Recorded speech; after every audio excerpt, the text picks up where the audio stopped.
बिस्मिल्लाहिर्रहमानिर्रहीम। अस्सलामुअलैकुम। मुसलमान सन 790 में शोबे अबी तालिब में कैद कर दिए गए थे। सन 1090 में बॉयकॉट ख़त्म हुआ था। पूरे 3 साल दर्रे में पड़े रहे। ये साल जिस सख्ती, जिस मुसीबत और जिन तकलीफ़ों से मुसलमानों ने गुजारे, उनका सवा हिस्सा भी बयान करना इस ज़माने के मुसलमानों के दिलों को हिला देने के लिए काफ़ी है।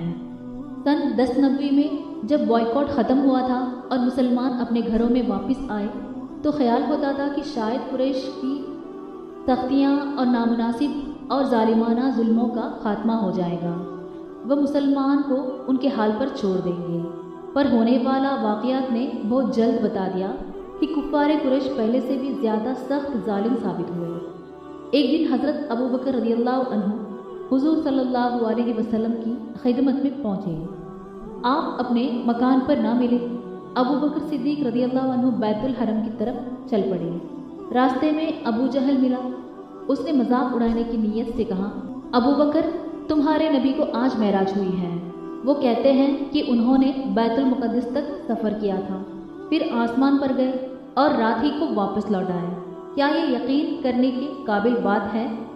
क्यों नहीं, एक रसूल कभी झूठ नहीं बोल सकता, हज़रत अबू बकर रज़ियल्लाहु अन्हु ने कहा।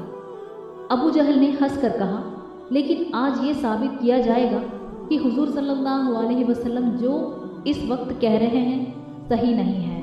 मैं उन लोगों को बुलाने जा रहा हूँ जो कि बैतुल मुक़द्दस में रहकर आए हैं। वो बैतुल मुक़द्दस और मस्जिद अक्सा के वाक़यात पूछेंगे, ज़रूर बताएंगे। तुम इम्तिहान लेना चाहते हो, ले लो, हज़रत अबू बकर रज़ियल्लाहु अन्हु ने कहा।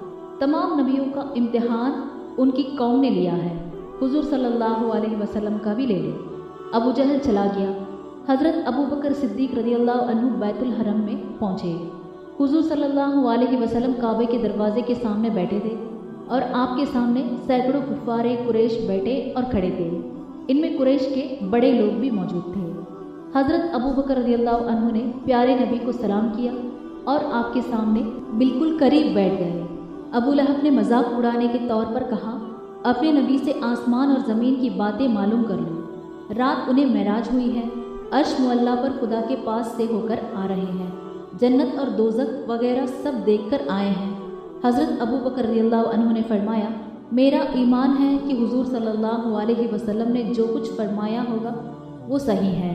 मुझे अभी अभी अबू जहल ने बताया, इसलिए मैं हुज़ूर सल्लल्लाहु अलैहि वसल्लम से वाक़यात मालूम करने के लिए आया हूँ।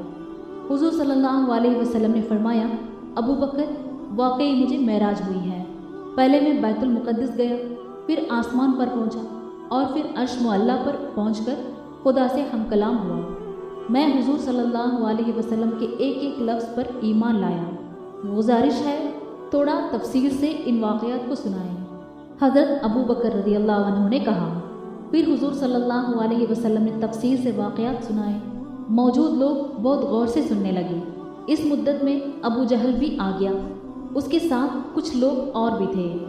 हुज़ूर सल्लल्लाहु अलैहि वसल्लम ने फरमाया, मैं सो रहा था कि जिब्रील अलैहिस्सलाम आए और ऊंची आवाज़ से कहा, ऐ मोहम्मद, खड़े हो जाओ, तुमको अल्लाह ने बुलाया है। मैं फ़ौरन उठा, हज़रत जिब्रील अलैहिस्सलाम को देखा। उन्होंने कहा, ऐ मोहम्मद, वज़ू करो। मैंने वज़ू किया। वो मुझे अपने साथ लेकर जब सफ़ा मरवा के पहाड़ियों के बीच पहुँचे तो एक सवारी निहायत ही खूबसूरत, खूब सजा हुआ। ये मरकब खच्चर से छोटा और गधे से बड़ा था। सीना याकूत सूख से सजा हुआ था, पीठ सफ़ेद मोती से जड़ी हुई थी। हज़रत जिब्रील ने कहा, ऐ मोहम्मद, ये बुराक है, इस पर नबी सवार होते रहे हैं, आप इस पर सवार हो जाएं। मैं फ़ौरन बुराक पर सवार हो गया।